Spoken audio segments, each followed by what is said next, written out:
to Okaloosa Today on Cox. I'm Doug Rayner with the City of Destin. We're on location at the Fort Walton Beach Landing, a beautiful park that if you've never been here before, we hope to get a chance to come check it out. And if you have been here before, then you know it's great, decorated for the holidays, so be sure to check this place out. Today's segment for the City of Destin, we're going to take a look at the CRAs, that's the Community Redevelopment Areas of the City of Destin. There are 2 of them, and today to help me talk about that and explain what those places are in the city is City Planner Hank Woollard and Development Manager Steve Schmidt. Guys, thanks for being on the show. Glad to be here. Well, you know, you guys are both veterans of the show and also veterans in the city in regards to the planning and development of the city. You know, the city is not that old, but it's been around for a long time. You know, that's right. It's a lot of history in Destin. A lot of history. Only established in the early '80s as a city. So you guys have had a lot of work to do to plan and to create a city that builds on itself. So first of all, we have these CRAs, the Community Redevelopment Areas, and the purpose of this show is to explain to our audience what those are. And Hank, you have a lot of history with those. So kind of walk us through what a CRA is. Well, it's a geographic area that's set up because there are some physical problems that need to be corrected. It might be substandard street lighting or sidewalks, deficient street network, might be a high amount of code enforcement issues. But Florida law allows you to come in and do a study and to identify exactly what things are that you want to correct, and you draw a boundary around that area and you come up with a plan for projects that are specifically designed to address whatever deficiencies there are. And in doing that, you're allowed to use the property tax revenue that's collected from within that geographic boundary to use on the projects to solve the problems. And that's an interesting concept, and it's something that Steve has mentioned to me before, is how that property tax is calculated and put back into the CRA. Steve, tell us how that works, because it's not an additional tax that anyone pays there, right? No, it's actually existing taxes. Nobody's taxes actually go up, but basically when the CRA is established, they establish a baseline of the taxes and any increases over that, and they call it an incremental tax, basically. Any incremental tax that's collected as a result of tax increases and that sort of thing, basically a large percentage of that goes back into the CRA. And so that's really good to keep in mind, is that you're not paying additional taxes. Everybody pays a similar tax. It's just that's just another way to fund the area that you talked about being walled off, if you will. Boundary. So to speak, within the boundary. Walls are probably not the right word, right, because you're not making walls. And if your projects are successful, then property values will grow, and that will result in increased property tax revenue to further fund projects. Well, so we have 2 CRAs in Destin. Hank, tell us where those are. Well, the oldest one, formed in 1998, is the Town Center CRA, and it's essentially the area between Highway 98 and Airport Road, Legion Drive corridor, and bounded on the west by Beach Drive. The Harbor CRA is a more recent creation, 2003, and it's primarily the area going south from Azalea to the harbor, to the bay on the west end, and again Beach Drive to the east. And we actually have a couple of maps we're showing right now to really help you understand where those are. You know, this a good portion of the city is actually consumed by these 2 CRAs. Yeah, they're each about 400 acres, so it's a big chunk of land. That's right. Steve, before we talk about the projects inside of these CRAs, past and some look to the future, how about how these things are managed and how we have an advisory committee, we have a separate board.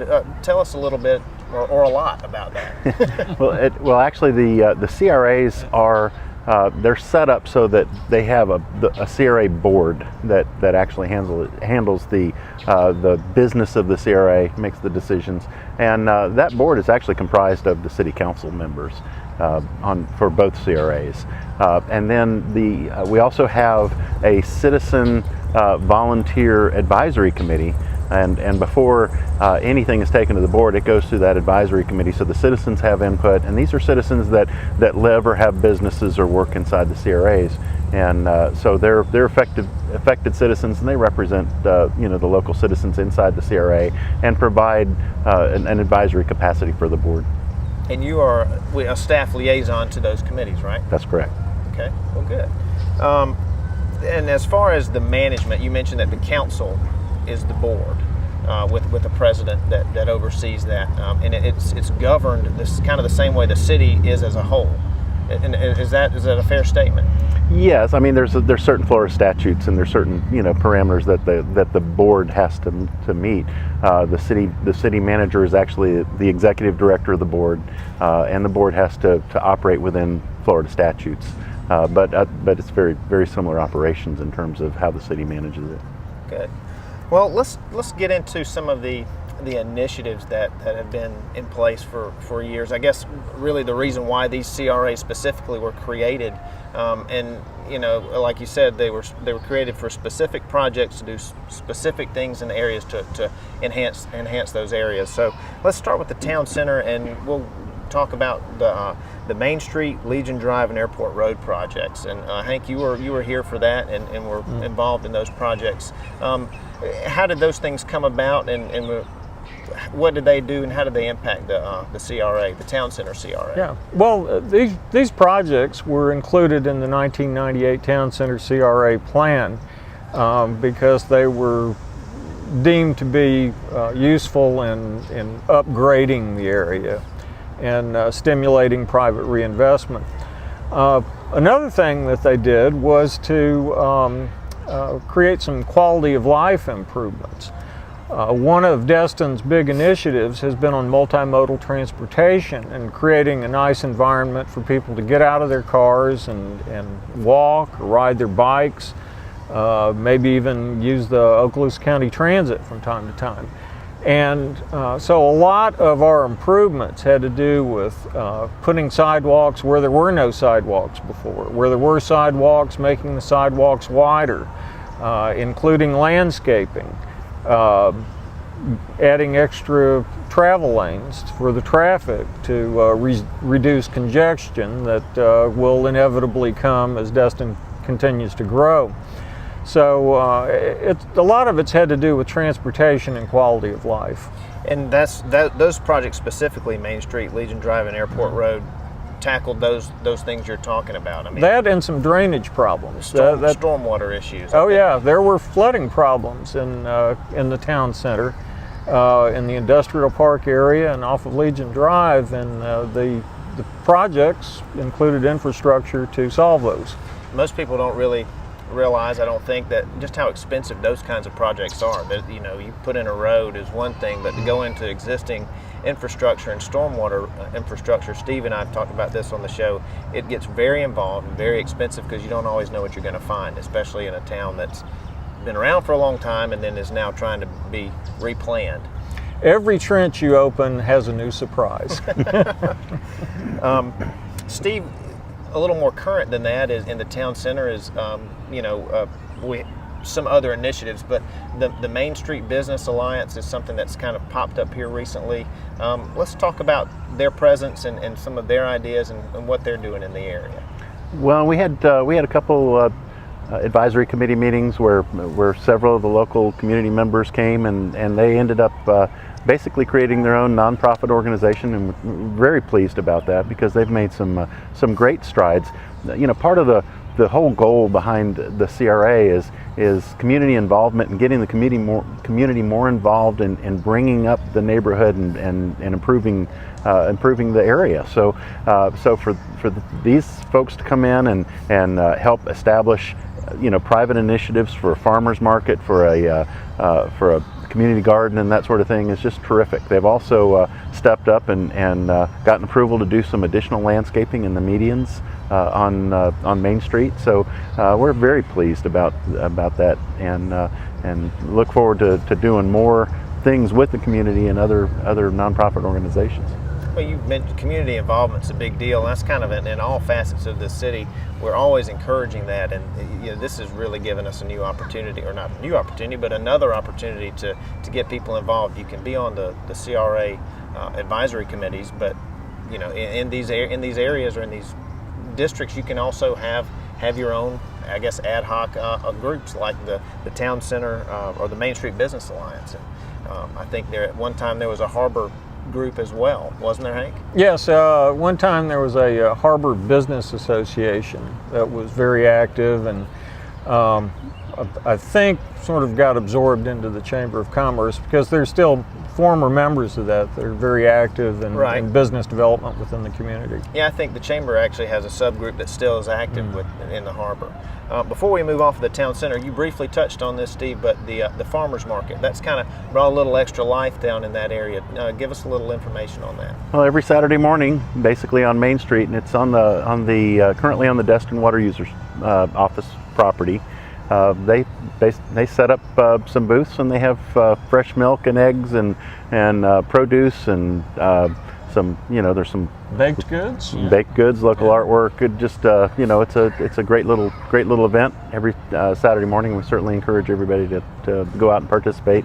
You get some great fresh produce and farm fresh eggs and things that you can't necessarily buy from the grocery store. That's right. And again, the Destin Farmers Market, they have a Facebook page if you'd like to take a look at that. I know they love your business, and to see you guys come through there, the city, I know the staff is always proud when something is successful, and that certainly has been so far.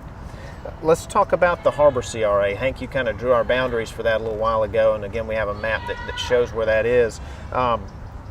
One of the biggest projects that we've seen in the recent years is the Mountain Drive project, and that gets into the stormwater work that was done there, but there are really a plethora of reasons why that was done, and it also did something that Hank mentioned earlier today, and that's created a complete street. That's right, Doug. Let's talk about the complete street and what Mountain Drive is now and what it was before. Well, before it was at times a swimming pool. I remember some of the businesses putting out signs that said no wake zone and no lifeguard on duty when we'd have some flooding there. I think most of those problems have been solved by the stormwater improvements. But it was also not a real great place to walk or ride a bicycle, and now we've put in, through the city's commitment to all modes of transportation, when we rebuilt Mountain Drive, we provided bike lanes, provided a nice multi-use trail or wide sidewalk, landscaping, the stormwater that we mentioned earlier, pedestrian safety amenities, the well-designated crosswalks at intersections. And the idea is we've got a good example there of a street that meets all transportation needs. And there are even several transit stops there that will probably see more use as time goes by. So the complete street is an example of Destin's commitment to the multimodal. And you can also see that on the Commons Drive extension between Airport Road and Indian Bayou Trail. You mentioned Commons Drive and then now Airport Road and the other projects that are in the town center. The harbor has their own complete streets now and working towards that. An idea is to connect all these streets one day so that you can ride your bicycle from point A to point B, never get off of a really nice path, have all of the amenities that you would expect if you want to take a nice bike ride, not dodging traffic and things like that. That's our goal, and the City Council has adopted a Pathways Master Plan that will eventually result in the kind of pedestrian bicycle environment you just described. Well, good. The other biggest project that we've seen down in the Harbor District is our Harbor Boardwalk. Long time coming. We've had that on this show numerous times. And Steve, from just a CRA perspective, what is that boardwalk going to do for our businesses and for the CRA and for the city as a whole? Well, we think we're already seeing a transformation of the harbor from basically strictly a working harbor to a festive marketplace. It's another excellent example of a public-private partnership that basically turned the harbor front into an area where you feel safe walking. You've got it's well lit. There's limited tripping hazards, and it's a festive place to go. We've seen a tremendous increase in traffic in the area. And it's been a great example of how the community can work together to achieve things that the city by itself or individual property owners by themselves could not have achieved. The level of cooperation from all the different individual property owners along the harbor has just been phenomenal, and the only thing that's really made it work. And it was really nice to see that project unfold because of the cooperation. It's always good to see government and private business work together.